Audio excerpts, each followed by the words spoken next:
and welcome to the Power Up Talk Show, a talk show where we bring together community leaders and inspirational people that are making a difference in our world. I'm very excited to have, again, the second time on my show. It's almost been 2 years, I think. Yeah. Oh my gosh. Yeah. Okay, get ready, audience. We are in for something sparkly. All righty. Shannon Bingham is the co-owner of 7 Boutique and Salon. She's an international award-winning social media influencer, keynote speaker, international traveling educator. She serves on the chair of DHHS State Board. She's a master cosmetologist, my hairdresser, and a photographer. Shannon is devoted wife and mother, the 2025 Nebraska Merit Mother of the Year, and also holds the global title of 2025 Ultimate International Elite Mrs. Yes. Oh my gosh. Okay, welcome to the show again. Thank you for having me so again. Excited. I just love you and what you're doing. I love what you're doing, especially just an added bio right here. She is an adoptive mother and passionate advocate for mentors for adoptive parents, families. She does a lot of a podcast on adoptee families and how, you know, adoption awareness, and through her voice, leadership, and service, she continues to empower women, families, and business-minded individuals across the Midwest. Yes. Wow, right here. First of all, I love this woman. She has a big heart, and I love that she's bringing awareness to adoptee and their families, and you really help just the real truth about it and the wonderful, beautiful stories and journeys. Let's start off with that. Yeah, because so I am a huge advocate, obviously, for adoption. It's so much fun to learn about the families and also speak with adoptees. I have many people that I've connected with over the years. I got to stand with the governor and speak alongside him for the proclamation in 23 when they proclaimed Adoption Awareness Month for November. So that was like a highlight of everything because, you know, when you're doing what you're doing, you never realize how big the ripple effects can be. But one day you get to see it. And that was one of my days. So let's share a little bit of a story of a great adoption story, right? I know you have this podcast, and I've listened to your podcast, and there's so many great stories. And of course, the founder of Women with Voices, stories is my thing. Yes. Can you share with the audience a really great story? There's been so many stories. Obviously, I think mine's the best one. There's always challenges that people face post-adoption, no matter what. So I think ultimately, it's about overcoming those challenges as a family. They say adopt a child and you'll change a life, but then what really ends up happening is that they change your life and they make you a better person or a better parent than you've ever thought you could be. I always say that if someone's going to adopt a child and the classes that they're going through, I think every parent should have to go through because it's so important to understand these kiddos and understand where they're coming from in their world and their planet. And it's just, we're there to make them the best people they can be. It's so true. And I think tonight you're volunteering for a foster nonprofit that's here in Omaha. I was on the foster board in Columbus, Nebraska, and I just fell in love with the whole, just these children, right? I've learned so much. Can you share what you're doing tonight at this foster? Well, currently there's over 4,000 kids waiting for adoption in the Nebraska the state alone. So it's a very important thing that we raise awareness for foster families and what we're doing for the community. Tonight is actually giving a little Christmas party for them. So it's going to be exciting. It's at the Hub. But you know, these kind of events happen all over the city. There's several places that I've partnered with, including Release Inc. and Foster Heart and Hope is also a great organization here in town. Just, you know, look up sharedomaha.org and find your foster care places that you can connect with and build those communities. I love those communities. Let's talk about all the crowns you wear, right? You wear a lot of crowns, my friend. Let's talk about being a salon co-owner. Yes. And just the boutique. I know the boutique's going to be at the summit, Women with Voices Summit. Yes. What do you enjoy most about a salon owner, a boutique owner? Share a little bit about that. Well, that's my original passion is hair.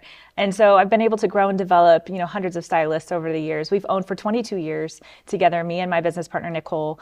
Nikki and I have a long history together. So we developed this salon that we knew we wanted to be able to impact the community for and impact the industry that we love so much. So just recently after COVID, we decided to pivot just a little bit and expand our business and to include a boutique as well. Because, after COVID, they shut us down. We couldn't do hair and all the things. So we needed to have another form of income. So we decided to renovate the salon and bring in a boutique, which has been her passion project. And I absolutely support her. And everything that we're doing is so much fun. I've been to a couple of, markets. It's very overwhelming, but I love it. And it's been nice to be able to do the total concept look in our salon. So head to toe, you can come in and get yourself, set up for fashion. So from head, hair, right? Toe, Yes. outfit. I've been at the salon many times and it's so fun. So many different unique items. Yes. And what's so nice is that you're going to be at the Women with Voices Yes. Summit with your boutique. So ladies, you're going to see a treat there also. Yes. Let's talk about your achievements, like everything you have done. You're considered the international influencer. As an Yes. influencer, I know it comes pros and cons. Yes. Where do you find the most challenge being an influencer? Because people are always watching you, right? Absolutely. What is like some downfalls, but some great graces too? Well, I would say in the age of AI, it's all about authenticity. And I think people are looking for real. They don't want to see a super edited, they don't want to see super curated posts. They want to see you. They want to see what you're doing in your day to day. So I try to stay super relatable. Obviously, some of the things that I'm doing, such as the crown, maybe isn't so relatable because I don't even relate to it sometimes. I'm like, am I really doing this? But, just to be relatable online is really, really key. I think that understanding social media in general is very big. They give you the parameters on their, little notes that they give you inside of the actual apps. So if you're just following through with what they're telling you to do on there, they push you out. So, but it's very much about authenticity. It's very much about connection, which is originally what social media was about, was connecting.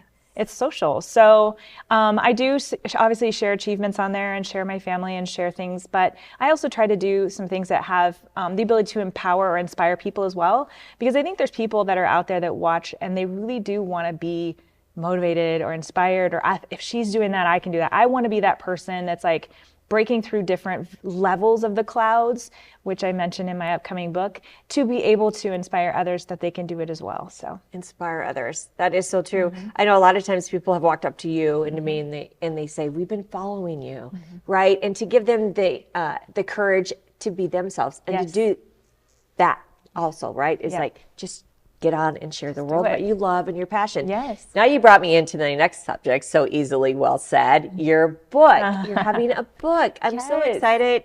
Share with the audience your book. So for a couple of years, my friend who's an editor is like, you have a book. And I'm like, I don't have a book. She's like, you have a book. And then one day I was like, I might have a book. So what it ended up being was a full circle moment. I came out with a resource that was free online to start, and that is going to be offered very soon and the book is called Your Ultimate Impact. And it goes right along with my title, but it also goes right along with my mission in life, which is becoming the ultimate you and finding your purpose and really leveling your life up and understanding who you are and why you do what you do. So the book gets a little vulnerable. Some parts of it, you'll see stories from me where I answer the questions I'm asking you to answer as well. Parts of the book have little areas you can write in as well. It's not a full journal, but there is areas where I challenge you to take a minute and to actually do that. But the information that's in it really does elevate somebody to that next level if they're ready to go there. It's those people that are on the tipping point of, I know I have something more to do in life. What is it?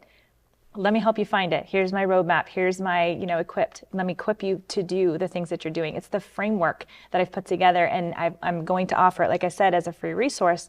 There's a small journal, but if you want the meat and bones of what it is that makes me tick or makes anyone in our position like you and I tick, this is the book for you. And it's for everybody, men, women, kids. So, and it's not too much for kids. It's not too much for, it's not too feminine for men. It's really a fun book. It's giving the tools. You and I see things in people that they don't sometimes see in themselves. Yes. And it's giving them the tools to be that cheerleader, and also the journaling part, like to find out, what do I want to do? Yes. And how, right? How. You can tell someone, you should do this or do this, but if you don't give them tools and cheerleading and journaling, you have to have a start somewhere. You right? do. And it's so funny because when I first read the first script, once the editor was done with it, or the manuscript, I was like, oh my gosh, this could be really cool. Like this is going to be, I'm very modest when I do things. So I'm like, okay, I hope everyone likes it. But there was times where I'm like, oh, I need a highlighter myself because I can't believe I said that. Like that was really good. So I think it's really something that people will, like really gather themselves and understand and unite with to be able to feel like, not only feel deeply, but feel to that next level that they're safe to go there. When do you look at that being published? We're looking at January. So it's fast forward. We already shot the cover, which I'm super excited about. And normally people see me, I'm smiling in pictures and everything. The front of this cover is going to be me. And I am not smiling because I've got something to say. I've got something to tell you, and I want you to open the book to discover it. So it's not about me, it's about the person reading it. But obviously, when you have, a face that people recognize, I wanted to make sure that they knew it was my book. So it's exciting. Love that. Yeah. So possibly at the summit, maybe I'm January hoping 24th? so. I am, yes. If it's Right at off the summit, press, then- wouldn't that be great? Yeah. Oh my gosh, to have that at the summit. Yeah. What was the hardest part of writing a book? Getting vulnerable. Yeah. I sat with my editor and I went through a lot of scenarios as to what I wanted to actually say in the book. And here's the thing, when you're vulnerable, your story doesn't just involve yourself. Those vulnerable places usually involve other people. And here's the thing, I am not about throwing anyone under the bus with me. Like I'm going to throw myself under the bus and be like, here's the bare minimum of what you see from me. Right. And then, making sure that people are elevated through the process of coping with something that I'd gone through. So that was key, is to keeping those integrity of the people that were involved as well, because the stories are mine and my experiences, but the people that are in them are people. We're all people. We all make mistakes. We all do things. We all say something wrong on the wrong day, forget to do something. It's just how we are, we're people. So that's what I wanted to really do, is that authenticity is, here's my story. Here's the raw, real, what maybe you don't know about me. Because I do think as a social media person or influencer, people have a 2D version of who you are. And when they sit there and have a conversation with you, it blows people away at they're able to relate with you. Because I didn't think, they'll say to me, I think you would understand, but girl, you do. So it's important to me to be able to have that out there so people can relate. Right. That is so beautiful. And I've seen the power of stories. For 4 years, Women with Voices has just shared their courage and they're going outside of the box and sharing their journey and their stories. Yes.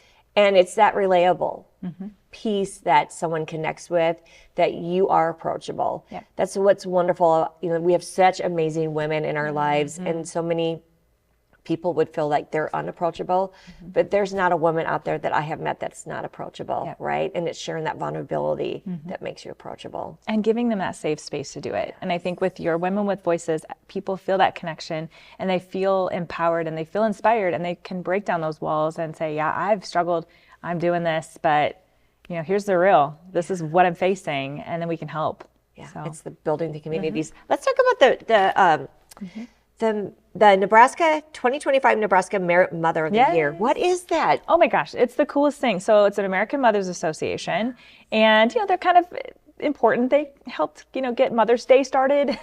So they've been around for a long, long time, and they nominate women across the country that are mothers. And then one mother is named Mother of the Year, and some states offer a Merit Mother of the Year. I actually got what I call first runner-up, which is Merit Mother of the Year. So I got to go to Puerto Rico and experience the American Mothers Association conference, and it was just amazing. And the woman who won here, completely valid. She is doing some great work at her House of Hope. It's Carol's House of Hope. And so she totally has been doing amazing things in the community. So I bowed to her. I'm like, you girl. But we got to go and get honored by the state governor, and it was just a really special thing. My family were there, just to be able to be amongst these women and be honored. As mothers, we're not perfect. Yeah, it's a great group. I was a part of it for a long time, and then I kind of fell out, but I love it, the great support and the great mission behind that. So let's continue with traveling. Yes. So you were recently at the UK. Yes. Tell us about the UK. Oh my gosh, they just love us there. They love Americans. They Yes. wanted us to do what we could to be, very, very involved with what's happening there. So I was out there for the UK pageant, which is the national pageant where they'll compete for the crown to come to the United States to try to compete for the crown I currently have. So they're crowning their state delegates basically. And so I was able to MC with one of my sister queens, who's also an international title holder. She's our junior teen, Sydney. And so we were there and got to MC the event, and it was wonderful. And just before the women all went on stage, it's women and kids, it's all levels of, but my job was to go in and give them a little speech. And so I got to go in, give them a little pep talk, and then I had the opportunity to pray with them all, which apparently they're going to continue to do every year now in honor of me. So I was like, that was enough for me to just say that was a great trip. One of the little ones that got crowned that night was their little junior princess. And she sent me a video of her crown. Just it looks like Shannon's, So I just, it's about empowering and inspiring again. These women are strong, and they stood up, and there was one woman that gave her speech about being a domestic violence survivor. It's the first time she shared it on stage. She had nothing prepared, and she ended up winning that portion of those optionals because her story was so powerful. And I'm like, girl, your voice is what you need to step into that power. And she was shifted that entire pageant. It was beautiful to watch that happen and that flower bloom. So isn't that great when you see women that have never spoke before get on that stage and share their story? It's inspiring. They're inspired, they inspire others, and they want to do it again. Yes. Like something's birth in them with confidence that they're like, we need to share that story. Yeah, it was I've seen beautiful. it hundreds of women over the 4 years, and it's beautiful. As a crown pageant queen, you have so much influence on youth. Yes. How do you find, now let's talk about your daughter, yes, right? Cora, yes. Cora's doing some amazing things. Yes. The power of influence younger. Yes. Okay. I've got a story for you on that one. So obviously I've been working on this book quite a bit. She got in the car the other day and she goes, Mom, look. And I looked at it. I was like, what is that? She goes, it's my book cover. And I was like, are you writing a book? And she goes, yeah. I'm like, excellent. That's how much they watch. And as much as they see you do, they want to translate what you're doing in their lives, and it inspires them every single day. I mean, the girl watched me through COVID, when she was probably 3 or 4, always on lives talking to hairdressers. So she was kind of brought up in that social media, speaking to the phone. So it's easy for her to translate into that. And now she's competing for obviously a title as well. She's currently the Ultimate International Miss North American Princess. So she is currently competing now for the international title that she will go for in July. I'll be there giving my crown up, and hopefully she'll get to once again. And it wasn't about winning for her and me. I watched her when she didn't make it this last time, high five everyone coming off the stage, and then she actually crossed the stage to straighten the girl's crown that was falling off. And I'm like, that's my girl. That's what I'm talking about. That's all. And when she got the Presidential Volunteer Service Award. Yeah. And that's the highest award you can get there. And honestly, I said, we can go home. I was like, that means more to me than the crown. It's the service. Yeah. It's the heart of what you do for yourself, your community, your family, and what you're doing. Community is my heart. I love building community and giving to my community. And she has Cora's kindness camps. I mean, kids can come in and tell us about that. What is that? Oh my gosh. She has, they brought everyone in. Yeah. We wrote letters to veterans. We made tie blankets for kids that were in hospice. We made flower arrangements for community retirement facility, like people that we are in retirement facilities. So we did a lot for, and we just had the kids come in and just do some community service projects. And what was it called? Cora's Kindness Camp. Oh I love for that. her crew. Adults could do that too, right? 100%. We could all learn a little bit more kindness, and just taking that opportunity. And that's what I love about when you build community, is that it doesn't have to be anything big and spectacular. Tie blankets, letters to veterans. It's all those little things that add up to make something beautiful. 100%. And she's learning it in the small doses right now. And I'm not spearheading her. I'm telling her, if you want to do it, it's yours. And I love that you're doing it with your daughter, because so many of the volunteers for a lot of nonprofits are losing their volunteers. Yep. And gotta bring them up young. Yes. Yeah. When I spoke at a nonprofit, is all about let's bring the family in and make it lasting for everyone. Yes, 100%. I love that. Okay, let's talk about Adoption Awareness Month. Yes. What do you do for it? You know, you won the award with the governor. Share a little bit about that experience, because that's pretty powerful. Yeah, so every state has the ability to create proclamations for whatever it is. Could be healthy kids, could be anything. So in the month of November 2 years ago in 23, that had never been proclaimed to make it an adoption awareness month in the state of Nebraska. So with the Nebraska Children's Home and DHS, they actually put together a proclamation that the governor agreed to as an adoptive parent himself. So we actually went down there. I was able to speak. My son spoke, I spoke, and the proclamation is currently in my house, which is really cool. But, you know, the month is just about remembering kids, remembering adoptees, adoptive families. You know, and I always say when I go into the kids, I'm like, how many of you are adopted? And, you know, some of them will raise their hand in class. And I was like, how many of you guys know someone that's adopted? Some more kids will raise their hand. And I said, well, actually in Ephesians 1:5, it says that we are all adopted by the blood of Jesus Christ into the kingdom of heaven. So now who is adopted? And they all raise their hand. So I'm like, we're all united by adoption and grafted into some family some way or another. So not making it so separate and really understanding what adoption is and what these adoptees actually go through. So That's really cool. You know, and you know, Wilson right now. Yeah, Wilson, our guy. Yeah, he was on this talk show. I love seeing young people feel like that they can make a change, right? Yeah, and he came down with me to that legislation. I know, he was to like fight that or try to, you know, talk about that resolution. And just that even little moment for him shifted his entire course, and then he ended up going that direction, which is great, you know, but the perspective of an adoptee is really cute and very intense and very important. So you want to make sure you have all of those laid out, you know, understanding that as an adoptive parent. So just education is what I'm about. Education and advice. Like for the audience today, what would you give advice for a couple that's thinking about adoption? Do your research. Nice. It feels really weird at first when you start looking into adoption because you feel like we're shopping for children. It's very bizarre. If you cannot go the foster care route or you choose not to go the foster care route, link up with somebody like the Nebraska Children's Home Society, who is important with the role of connecting families with children, or other Catholic-based charities or those kind of things, or just put it out there on social media, because a lot of times people know people. That's how I ended up getting, you know, my son, was somebody knew somebody, and that's how he ended up with me. But, you know, I think it's important to be connected in the community with adoption and stuff before you actually dive in, so you're very educated with what you need to know. Because there's some stuff that happens post-adoption that people need to be aware of, that could be challenges, attachment and trauma. So, you know, those are things that happen. But even with our regular, you know, our biological children or any other children, you know, anybody can have trauma and attachment issues. So absolutely. Great. And I know we're both speakers for the Heart of a Child Ministries about adoption, and we just love that, Nikki, with her nonprofit. Gosh, yes. Great. As far as what advice for young girls out there that are not feeling that they're worthy, that feel like they're not being seen, what can you share with these young viewers about how they can be seen, how they can feel valued and worthy? So for me, I always say it's not about being seen. For me, it's about doing the work underneath first.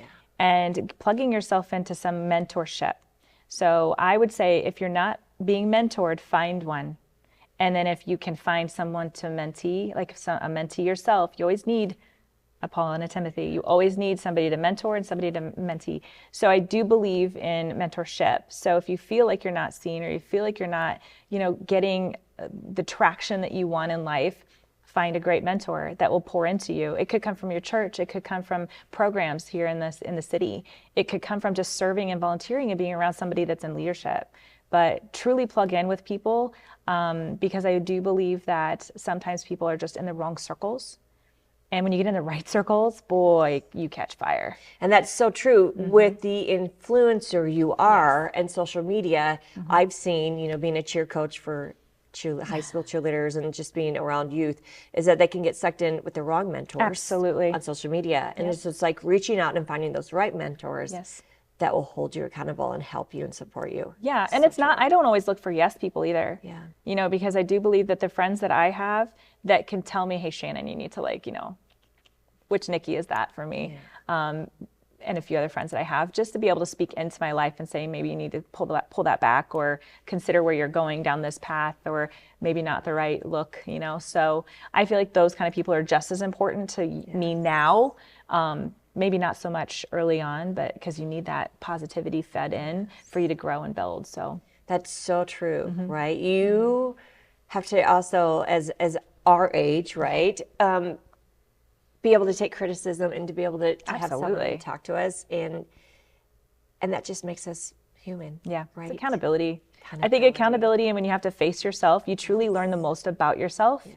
And it's in the moments where I felt like I was being attacked, what truly was happening was I was being moved into that next level. Because if I hadn't have taken accountability and understood that, the purpose actually wouldn't have shown through that. And I wouldn't have actually been able to change myself into what needed to happen to be able to perceive correctly. Because I mean, I've been told in my life, you know, different things along the way that I'm like, that's not what it is. But when it hits, like that's probably sore for a reason. Yeah. So it's time to kind of look at that. I love that. Okay. I would love to talk. It brings me into your pageantry. Yeah. Because you have tattoos. And, and for you to be in the pageantry world and to be boldly and embrace that and say that's who you are. Yes. Can you share a little bit about the audience about that? Because I think that's just a powerful vision that you can share with others. So my onstage question, which I ended up having a 9.7, almost a perfect 10 on, which won me the crown. What the question was, what makes you most memorable? What makes you memorable? Nice. And I sat there for not even seconds and thought, well, I must be memorable in some way because there's over 50,000 people that tend to follow me online. I must have something to say. But then I also show up authentically. And I'm not going to shift who I am. I'm the same in front of and behind closed doors. And so I said I even showed up today with my tattoos completely exposed, which some people don't believe. It needs to be on the stage for pageantry. But you know, for me, it was who I am. I'm going to this is a brand. Some people recognize me because of it. So I'm fine with how I look. And everything has a story on me. Yeah. So if you want to know the story, all you got to do is ask. So I love that. Boldly living your purpose. Great. Shannon, how can they find you? I mean, you want to follow her. She has many followers. Yes. But you have a lot of information and a lot of things, inspirational things to share. How can they find you? I've recently been playing more on LinkedIn, believe it or not, you know, just because I was never business-ish, you know, as a hairstylist, but I am business. So it was fun to kind of break into that world. I'm also on Facebook, Instagram. I have a few on Instagram that I run. So I'm all over. Find me, you'll see me. Shannon Bingham. Well, thank you for being on the Power Up Talk Show again. I can't wait to bring you back with your second book because she's going to have a second book. I know it. Prophetic. All right. Well, thank you again. Audience, remember, just be authentically you. Yes. Because someone out there needs to see who you are and you're going to connect with them. You could build a community. You can make a change. But just be you and let's do it together. Yes. Thank you.